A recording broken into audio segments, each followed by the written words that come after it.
Boa noite a todos. É com muita alegria que estamos conhecendo essa instituição de Uberlândia no momento em que realiza uma semana espírita, né, em homenagem ao codificador.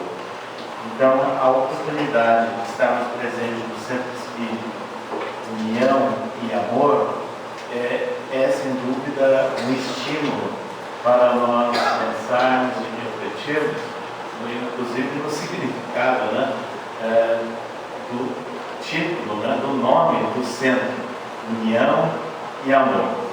E o tema que nos foi proposto para a noite de hoje, ele é muito interessante, porque ele está vinculado a um texto, a um versículo de João, o evangelista.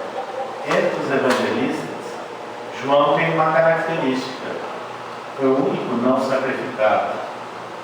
E no nonagenário, ele desencarnou no final do século I, em Éfeso, após ter sido, né, o discípulo amado do tempo de Cristo, provavelmente primo, né, de Jesus, e foi o único que não fugiu em todos os momentos da prisão e da paixão do Cristo. Os outros ficaram atemorizados com aquilo que eles julgavam não realizável, né? A prisão, a condenação e a crucificação de Jesus. Mas ele persistiu e acompanhou todo o processo ao lado de Maria. E aí teve a delegação de Jesus para que acompanhasse a sua mãe e a assistisse.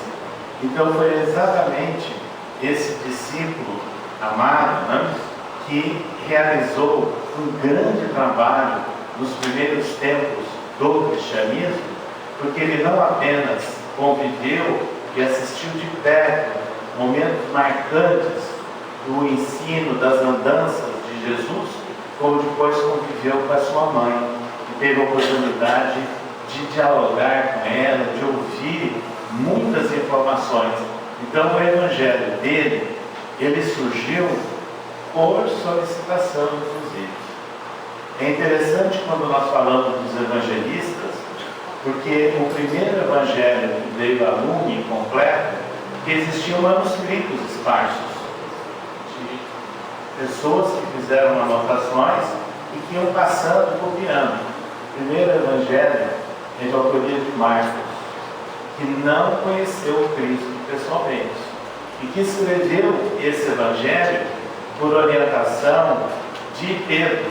Pedro não tinha condições intelectuais nem de falar muito e muito menos de escrever algo sobre o Cristo, mas ele conheceu, ele acompanhou Jesus.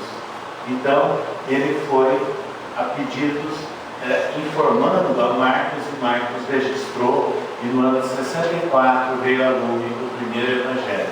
O segundo, do médico Lucas, que ouviu de Paulo, que também não conheceu o Cristo pessoalmente, ouviu outros discípulos e também Maria, para redigir o seu evangelho, que surgiu quase um ano após o de Marcos. O de Mateus, que é o evangelho voltado à tradição judaica, esse daí surgiu no ano 70, é o único que se tem a data, com certeza, né, da divulgação desse evangelho de Mateus. Mas os cristãos da época, os seguidores do Cristo, sentiam necessidade, estava faltando algo mais. E esse algo mais era a visão espiritual, uma visão mais ampla dos ensinos de Jesus. E aí foi pedido e João escreveu. Então, o último evangelho é o evangelho voltado às questões mais espirituais e colocando algumas questões que não foram anotadas pelos primeiros evangelistas. E o evangelho de João, no seu capítulo 14, ele é muito rico de informações, principalmente para nós espíritos.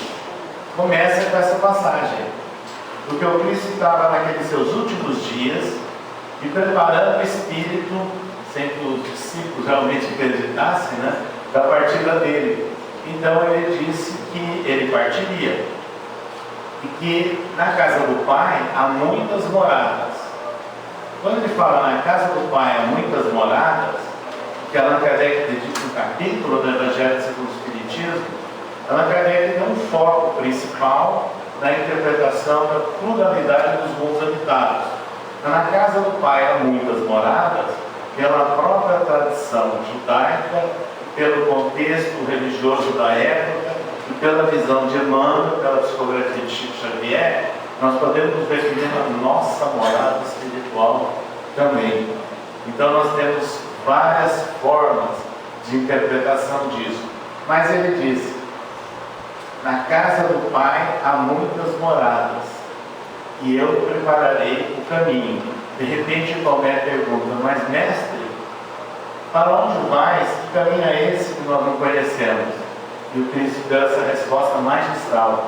Eu sou o caminho, a verdade e a vida. Ninguém chegará ao Pai senão por mim. E ele prossegue no diálogo com os seus discípulos, esclarecendo essa questão e o que seria exatamente essa proposta. Mas quando nós olhamos essa frase do Cristo, é muito interessante nós raciocinarmos em cada uma das palavras. Eu sou o caminho. Que caminho é esse? E aí nós lembramos que os seguidores do Cristo, de início, eram chamados de homens do caminho. Não havia a palavra cristão. A palavra cristão foi criada e proposta por Lucas, numa reunião em Antioquia. Tempos depois, eram os homens do caminho. Os discípulos do Cristo, depois que passou o momento de temor, eles fundaram nos arredores de Jerusalém a casa do caminho. Esse caminho não significa dos homens que estavam à margem dos caminhos prestando assistência, nada disso. Era referência ao caminho proposto pelo Cristo, que é um caminho diferente. E esse caminho diferente, nós passamos a entender por Paulo, o principal apóstolo da divulgação dos ensinos de Jesus. E em certa feita, ele escreveu aos Filipenses, prossigo para o alvo. Quando ele diz assim, prossigo para o alvo, ele está mostrando uma caminhada. Essa caminhada, essa trajetória, é todo o esforço dele para a aceitação, a incorporação dos ensinos de Jesus para chegar a um alvo. Qual é esse alvo? A compreensão real das leis de Deus, através de Jesus. Então é esse o caminho, prossigo para o alvo. E Paulo, que tinha uma cultura de formação grega, embora de família judia, ele, é interessante, era um jovem rico, dizem que charmoso na juventude, amante dos esportes e das Olimpíadas sérias que já existiam naquela época. E nessas condições, ele gostava de corridas, vida de biga romana, e ele usa nos seus textos palavras relacionadas com Olimpíadas, esporte, estádio, com significado de estádio mesmo, não estadiamento. A palavra corrida, a palavra luta, ele muitas vezes usa, mas no final da existência dele, ele estava preso em Roma e ele escreveu a um dos seus discípulos, que era um jovem, né? Timóteo. Em epístola a Timóteo, ele, reconhecendo que ele estaria no final da sua existência física, ele diz assim, combati, olha a expressão, combati o bom combate, terminei a corrida ou terminei a carreira, conforme a tradução, mas guardei a fé. Então, mais uma vez, nós vemos aí a ideia de corrida, a ideia de carreira, a ideia de disputa até, não é? É um trajeto a ser cumprido, é um caminho a ser percorrido. Isso fica muito claro, né, em Paulo, em vários dos seus textos. Então, quando Jesus fala, eu sou o caminho, é um novo caminho com base na absorção, na incorporação dos ensinos novos e ampliados que ele trouxe sobre a lei de Deus. Mas ele disse assim, eu sou o caminho, a verdade. Mas ele também, quando fala eu sou a verdade, nós nos lembramos da famosa frase, conhecereis a verdade e ela vos libertará. Conhecer a verdade num processo de libertação não significa o processo de conversão. Coisa instantânea, assim, não, agora eu estou vendo, eu estou sentindo, eu estou entendendo. Nada disso. Conhecer a verdade ou reconhecer a verdade é uma luta difícil, de muito tempo, de muitas trajetórias, vamos assim dizer, na visão espírita de vidas sucessivas. Conhecer a verdade, então nós vamos nos reportar ao livro dos Espíritos. E a visão trazida por Allan Kardec sobre Deus confere com a visão que Paulo tratava sobre Deus, já na posição de ter superado a condição de doutor da lei. Ele não estava mais apegado ao Velho Testamento, ao Torá, à lei mosaica, mas ele estava vinculado a uma visão ampliada de Deus. Não era mais o Deus, Senhor dos exércitos, Senhor de um povo. Se ele é Senhor de um povo e tem um povo eleito, é sinal que há povos excluídos. Então é um Deus discriminador. É interessante lembrarmos que a visão que Paulo trabalha é a visão que o Cristo nos trouxe sobre Deus e que foi registrada de uma forma muito simples também por João. Deus é amor. Então Deus não condena, não julga, não separa ninguém. Então a ideia de julgamento e condenação por Deus é uma interpretação terra a terra do Velho Testamento. Não tem nada a ver com o Novo Testamento, com os ensinos de Jesus. E isso Paulo escreveu. Aliás, ele foi extremamente corajoso e de uma autonomia intelectual e uma liberdade muito grande, porque ele escreveu algo aterrador para o Sinédrio. Quando, em mais de um momento nas epístolas, ele anota o seguinte: a aliança com Cristo é superior à aliança com Moisés. Isso daí seria motivo de gravíssima condenação por parte do Sinédrio, principalmente para um ex-doutor da lei. Mas o que ele estava dizendo? Que Deus é Deus de todos, é Deus dos gentios, dos gregos, dos judeus, e ele escreveu isso na Epístola aos Romanos, inclusive dos romanos. Então é importante nós lembrarmos que Deus não distingue povos, não distingue origens. Então aí vem o livro dos Espíritos. Onde é que está escrita a lei de Deus? Na consciência.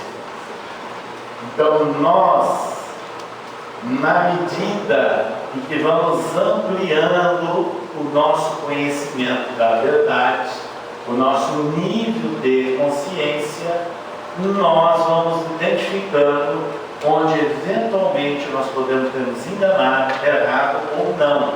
Então quem vai nos acusar é a nossa consciência, não é Deus. Nós mesmos, numa trajetória evolutiva, é que vamos sentir essa situação. Posso dar um exemplo bem simples de terra a terra, para vocês entenderem isso? Vamos pegar uma família onde aconteceu alguma coisa terrível no seio familiar, 50 anos atrás, e alguém foi excluído da família, ovelha negra da família.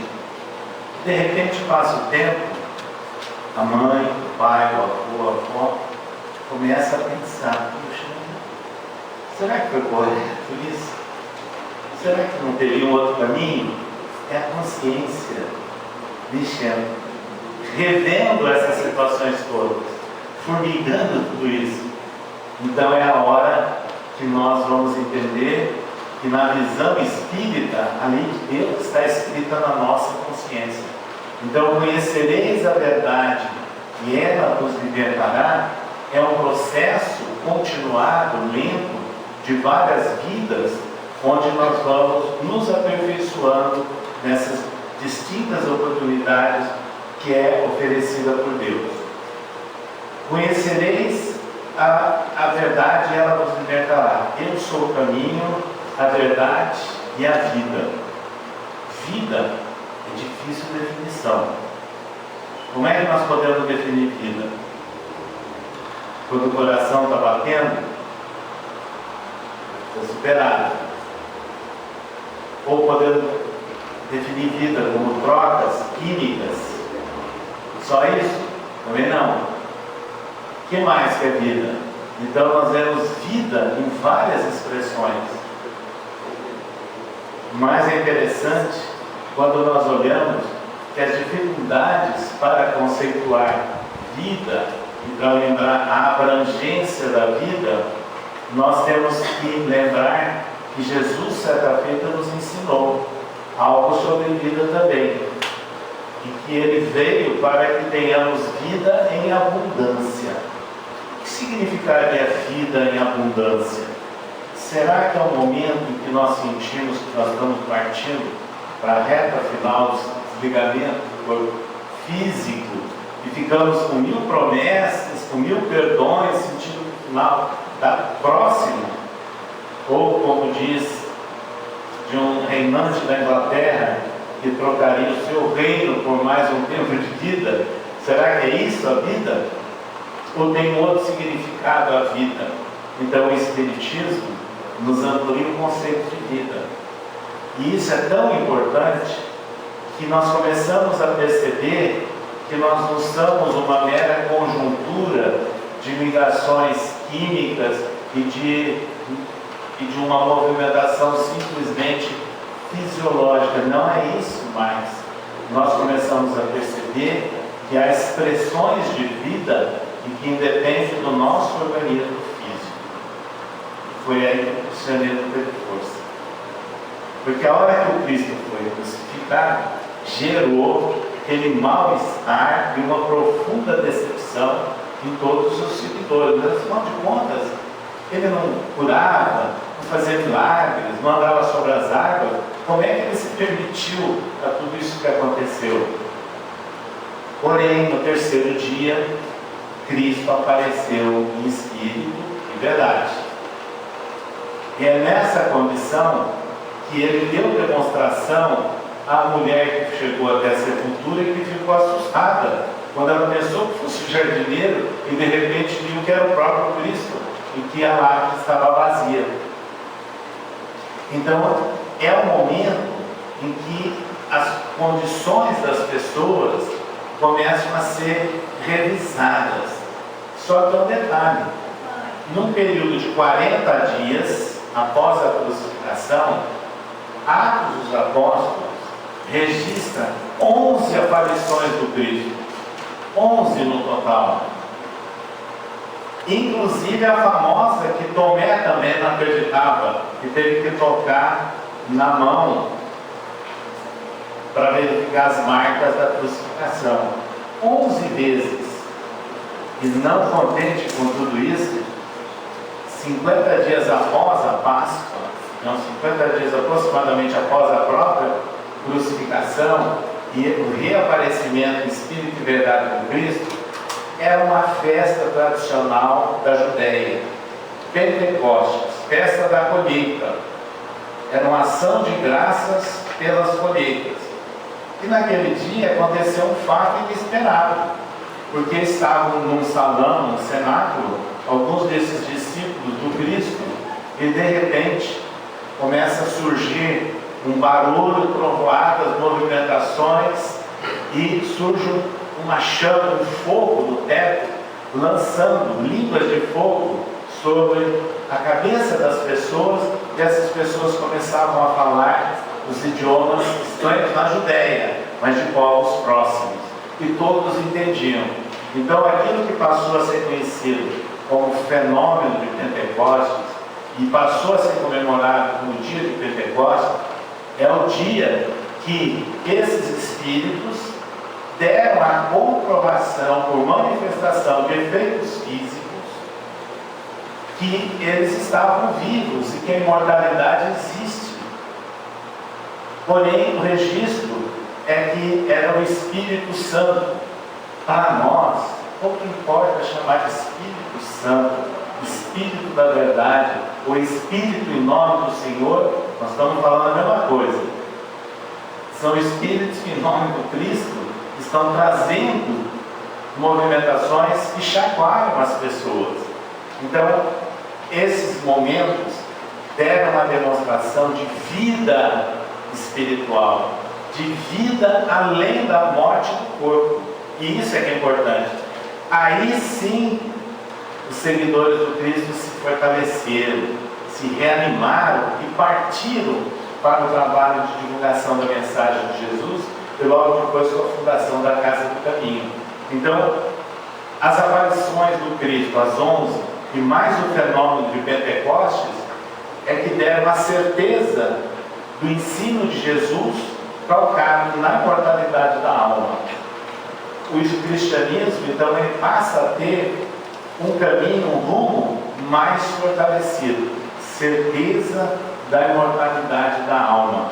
E exatamente isso é que nós, no Espiritismo, nós temos a grande oportunidade, a honra de começar a entender os processos chamados de vida e de morte, que nada mais são do que etapas transitórias sempre.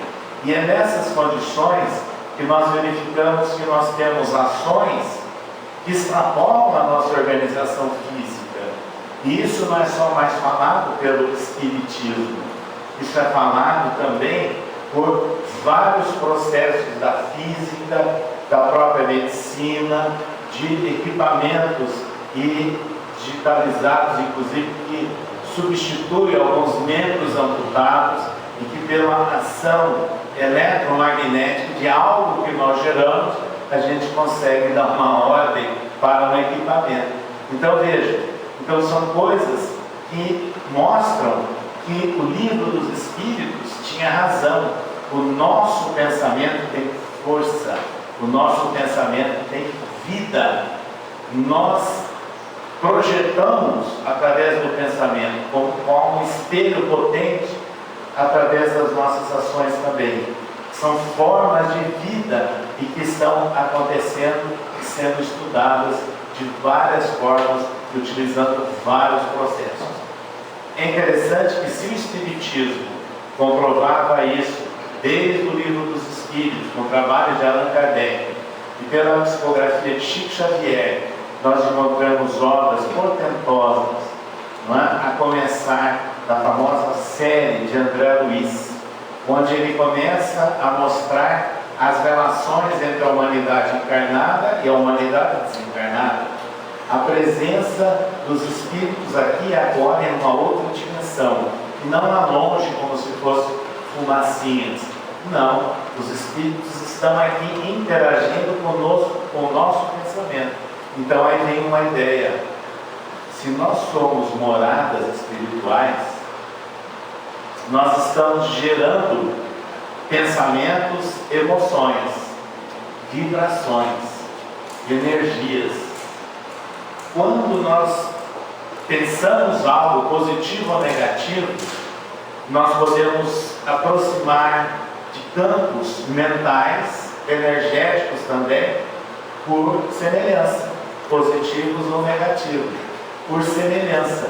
E essa absorção de campos mentais ou de outras energias de natureza espiritual é que nós podemos captar sensações boas, pensamentos bons ou negativos.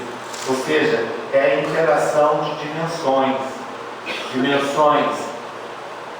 corpóreas e dimensões incorpóreas. Nós não podemos dizer mais dimensões imateriais, e Kardec não usa esse termo no Livro dos Espíritos, por isso que ele não é desatualizado. É interessante que essas ideias começam a nos chamar a atenção e vão brotando em todas as partes. Para vocês terem uma ideia, hoje, na cidade de Botucatu, na Faculdade de Medicina, ocorre um congresso de Medicina e Espiritualidade, com especialistas médicos brasileiros e estrangeiros, tratando dessa questão. Os estrangeiros não são espíritas, mas estão captando de várias formas essas ideias e sentindo, em alguns momentos, na experiência prática, que há algo diferente do conceito de vida e morte meramente no contexto material. E isso está sendo tratado em várias instâncias. Hoje, nós temos na cidade de São Paulo grandes hospitais que promovem a chamada capelania, que antigamente, tradicionalmente, era feita por um representante de uma religião. Hoje não mais. É um médico que dirige, é um médico que coordena, e com a assessoria e a participação interreligiosa de várias religiões. Sabe por quê? Porque já está comprovado de várias formas que a melhoria da qualidade de vida do paciente internado ou do paciente terminal no hospital melhora quando ele está apoiado, quando ele tem um auxílio que não é meramente medicamentoso, mas que é humano e que é, acima de tudo, espiritual. E quem trabalhou com isso, inicialmente, não foram médicos brasileiros e nem espíritas, a começar da doutora Elizabeth Kübler-Ross, suíça radicada nos Estados Unidos, onde ela fez um trabalho pioneiro nesse sentido nos anos 1970 e 1980. Então, está se verificando que há algo mais de vida além das condições orgânicas. Nós tivemos uma rara oportunidade, há 10 anos atrás, de representar o então secretário-geral do Ser Espírita Internacional no primeiro Congresso Médico Espírita dos Estados Unidos, realizado na cidade de Washington. E lá compareceu a Associação Médica Brasileira e médicos americanos convidados, não espíritas, inclusive o Dr. Harold Kennedy, psiquiatra, diretor do Departamento de Psiquiatria de uma universidade norte-americana, e que estava apresentando as suas pesquisas nesse sentido, onde ele fez um trabalho de campo com pacientes de várias religiões, não espíritas inclusive, predominantemente judeus, católicos e protestantes, e verificou das condições de qualidade de vida e até uma certa prolongação do tempo de vida. Ele comprovou e publicou em revista médica isso. Então, isso foi marcante. E são estudos que estão acontecendo em várias partes. Então, a convicção da pessoa, a certeza da pessoa, qualquer religião que seja, não necessariamente espírita, mas ter a certeza da imortalidade da alma e de valores e de virtudes, faz com que ela suplante melhor momentos ou trânsitos dolorosos ou difíceis na sua existência. Nós tivemos, inclusive, um tio médico na cidade do Rio de Janeiro, cancerologista, e que foi acometido da mesma enfermidade. Buscou todos os recursos no Brasil, na Inglaterra, nos Estados Unidos, e fez o que era possível. Sendo espírita, ele encontrou, na verdade, no espiritismo, o consolo e o esclarecimento que ele precisava sobre o seu estado. Então ele era visitado nos momentos finais da sua existência física, na sua casa, por amigos, inclusive colegas. E lá, quando eles saíam, e eu estava muito próximo a ele sempre, ele dizia assim: lá vem os coveiros. Mas ele sabia a cada um dar uma palavra de ânimo. Para não dizer que muitas vezes ele usava também a expressão, aquela cara de Santa Casa. Então veja, a certeza da imortalidade da alma muda a maneira de ser das pessoas. É por isso que qualquer um de nós pode averiguar isso. Quantas pessoas ou casos que nós já tivemos a oportunidade de conhecer, que às vezes tem uma fragilidade orgânica não tão importante, ficam tão encucados com isso que se atropelam inteiro, né? E de repente tem pessoas que estão passando por momentos difíceis e estão suplantando, estão sofrendo sim, estão passando por limites, mas sabem sofrer com galhardia, como disse Emmanuel certa-feira do Chico. Morra, mas morra com educação. Então é importante nós pensarmos que a visão de vida pelo Espiritismo é ampliada, como foi ampliada dos seguidores do Cristo após as aparições e após o fenômeno de Pentecostes. Pois bem, conhecereis a verdade e ela nos libertará. Então, ter vida em abundância e buscar o caminho do Cristo, isso tudo é importante sim para nós meditarmos. Paulo de Tarso, ele que passou pelas maiores privações e dificuldades.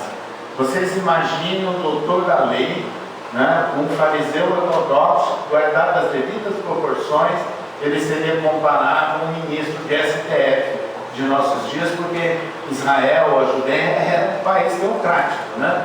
E a constituição do país era a lei de Moisés. E o Sinédrio era o guardião da lei de Moisés. Então não podemos perder isso de vista. Nessas condições, ele perdeu todas as suas prerrogativas, perdeu a herança familiar. É bom saber que ele ficou gago, né, no período dele, com todos os traumas, impactos emocionais que ele teve, inclusive com a visão do próprio Cristo. Teve uma cegueira temporária e depois de tudo isso ele ficou também gago. Pela vida atormentada que ele teve, de perseguições, prisões, chibatadas, as 39 chibatadas da tradição judaica nas costas, então ele trazia muitas cicatrizes. Certa feita ele foi apedrejado tão violentamente que ele foi dado como morto e jogado no lixo. A maior ofensa que se poderia fazer à família de um morto era jogar o corpo no lixo. Mas os seus seguidores ficaram em dúvida e foram e verificaram que ele tinha respiração.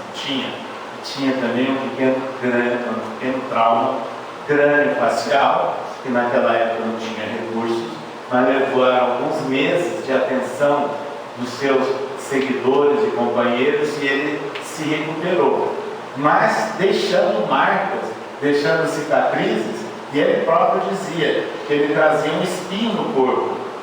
Ele tinha, sim, limites físicos e, evidentemente, ele não estava satisfeito com isso, considerando, né, os albores, né, da juventude dele, todo aquele glamour, toda aquela situação. Mas ele soube compreender e vencer todas essas situações. Então ele escreve, de certa feita, numa das suas epístolas: trago no corpo as marcas do Cristo. Não sou eu mais quem sofre. E o Cristo vive em mim. Então significa o seguinte: cicatrizes, ele tinha várias, físicas, vários limites orgânicos, mas tinha também as cicatrizes, os traumas morais que infligiram a ele, das infâmias, das calúnias, das perseguições. E tudo isso ele soube vencer, tudo isso ele soube suplantar. E que ele estava trazendo agora, as marcas do Cristo, era o Cristo que vivia nele, significava aquilo que também ele escreveu numa das epístolas, que era necessário escrever cartas do Evangelho, não com a tinta apenas, mas com exemplo.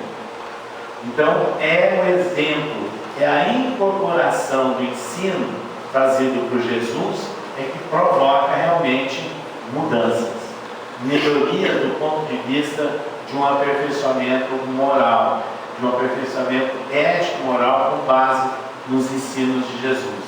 Isso tudo ele registra de uma maneira que nos dá então informações como nós espíritas, tendo a certeza da imortalidade da alma, temos razões ampliadas, potentemente ampliadas, para entender o caminho a verdade e a vida. E agora, na circunstância em que nos encontramos, nos momentos em que nós vivemos, como seres encarnados, num mundo cheio de problemas e de dificuldades, num país também altamente complexo, nós temos que pensar no que significa ser o caminho, a verdade e a vida, nesses trânsitos todos e nessa chamada transição. Falar transição é meio relativo, porque nós nunca deixamos de estar em transição e num processo de mudança do mundo. É o normal isso. Mas há momentos que eles ficam mais críticos, situações assim mais agudas, de maiores contrastes. Provavelmente seja esse o momento que estejamos vivendo no mundo, preditos inclusive pelos Espíritos desde o Novo Testamento e trabalhados por Allan Kardec no livro A Gênese. E é nessas circunstâncias em que muitas contrariedades, muitos impactos negativos surgem a todo instante, é que ocorre a necessidade de nós mantermos o rumo, a serenidade, sabendo o caminho que a gente tem que trilhar, baseado no quê, em qual verdade, e tendo a certeza de que nós somos seres imortais. Ou seja, o bem e o mal têm consequências inevitáveis do ponto de vista imortal, mas não somos nós que vamos julgar e definir isso ou aquilo. Nós vamos fazer a nossa parte, dar a nossa contribuição no sentido do processo de aprimoramento do mundo. Emmanuel trabalha maravilhosamente isso desde a Caminho da Luz, né? Ainda nos anos 1930, pela psicografia de Chico Xavier, como na série de obras, onde ele comenta 1.300 versículos do Novo Testamento, né? A chamada Fonte Viva, com 5 livros editados pela FEB e mais outros 4 livros por outras editoras, mas mostrando o que significa o Evangelho à luz do Espiritismo. É o caminho, é a verdade que nós precisamos para o momento, e é a certeza de vida que também nós temos dentro das situações e do contexto que nós estamos vivendo. É nessas horas que nós espíritas não podemos perder de vista que nós temos o livre-arbítrio, ou seja, nós temos responsabilidade. A lei de Deus está esculpida na nossa consciência. Então, evidentemente que há diferenças de níveis de consciência entre os diversos cidadãos. E nós temos que compreender essa diversidade de situações, porque nós não somos, não fomos e não seremos iguais. Porque isso contraria a ideia de vida espiritual plena e da diversidade de criação e de experiência que todos nós temos. E é nessas condições que, quando nós olhamos para os grandes trânsitos que nós vivemos no planeta, que nós vivemos no mundo, o choque entre realidades, entre a verdade ou não verdade, entre aquilo que é ética e aquilo que não é ético, aquilo que é ação moral e aquilo que não é exatamente a ação moral, e que há pessoas que não conseguem captar qual seria, na verdade, uma fundamentação ética, que não conseguem absorver o que seria realmente uma realização no dia a dia com base na moral de Jesus.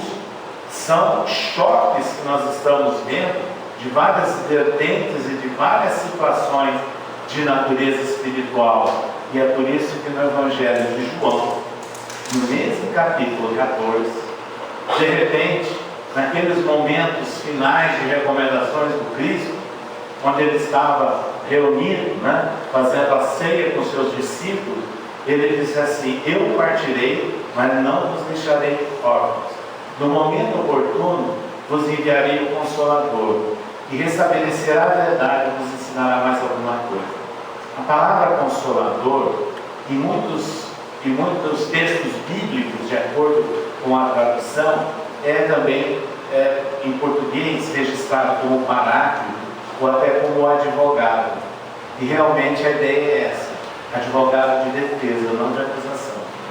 E é a posição daquele que dá oportunidade. Então nós estamos na situação agora de espíritos que não somos nem puros e nem perfeitos.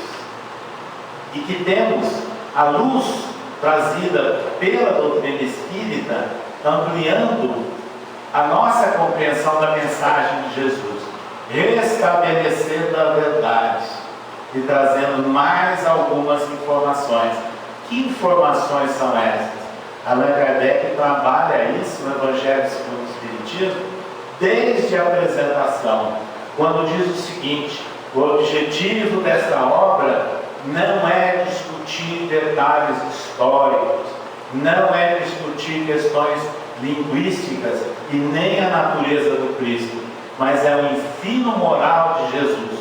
E mais à frente, na mesma apresentação, Jesus é tratado de uma forma muito interessante por parte de Allan Kardec, quando ele fala assim: é como se nós estivéssemos levantando a ponta de um véu. Levantar a ponta de um véu significa estar registrado lá no Velho Testamento, falando dos véus de Moisés. Que véus que Moisés colocou no homem? Do controle e também na tentativa de esconder as manifestações mediúnicas, porque elas eram mal praticadas pelos povos. Levantar a ponta de um véu significa descortinar o mundo espiritual, ter a certeza da imortalidade da alma, para nós ampliarmos a nossa compreensão do ensino de Jesus. Então, o ensino de Jesus passa a ser visto de outra forma, e prossegue Allan Kardec nessa mesma apresentação do Evangelho segundo o Espiritismo, dizendo o seguinte: Jesus é a porta. Quem disse isso foi João, mas ele comenta que o Espiritismo é a chave para essa compreensão. E Emmanuel trabalha numa mensagem psicografada por Chico Xavier, nos idos de 1962, trabalhando exatamente isso: Jesus a porta, Kardec a chave. Então é com essa chave trazida pelo Espiritismo que nós descortinamos o mundo espiritual e que nós compreendemos a essência moral do ensino de Jesus. Esse é o processo de libertação, é o processo de educação que nós estamos sendo submetidos. E aí, maravilhosamente, no capítulo 6 do Evangelho segundo o Espiritismo, Kardec trata do Cristo Consolador, onde ele evoca aqueles versículos de João, do capítulo 14, sobre o Consolador prometido por Jesus, e identifica o papel do Espiritismo nessa condição. É este momento que nós vivemos em nosso país, que nós vivemos no mundo, onde o Espiritismo tem essa tarefa, porém, depende de nós encarnados. Depende da ação e do livre-arbítrio nosso, e não é apenas da programação de natureza espiritual. E é nesse instante, então, crítico em que todos nós vivemos, que o espírita, o homem, o cidadão brasileiro, tem que prestar atenção em valores, em virtudes, na ética contida, embora não usada a palavra no Livro dos Espíritos, no ensino moral ampliado pelo Espiritismo a partir dos ditos de Jesus, para verificar qual é o papel que nós temos a executar no processo de melhoria da nossa sociedade. É esse o grande caminho, a verdade e a vida que nós devemos levar a todos esses contextos. Sobre isso, nós nos lembramos de uma mensagem belíssima que o Espírito Bittencourt Sampaio, numa manifestação por Chico Xavier, no Grupo Espírita Meimei, onde havia o atendimento de espíritos necessitados e ao final mensagens expressivas, e ele, pela psicofonia, deu passividade, e Bittencourt Sampaio fez uma belíssima manifestação, fazendo uma síntese do processo civilizatório da nossa trajetória no mundo e até chegar a momentos críticos. E na gravação que se fazia, imagina, em 1955, 54, um gravador complicado, difícil, enorme, perderam aquela gravação e o Chico, bem à maneira mineira, quietinho, ouvindo, a decepção de todos, que de repente ele diz assim: Neném está aqui. Quem estava dirigindo a reunião era o filho dela, é Mauro Rocha. Neném está aqui, dizendo que no mundo espiritual também há gravadores. Então vocês me providenciem papel e lápis, que ela vai escrever aquilo que o Bentor Sampaio faz. E aí ela passa, ele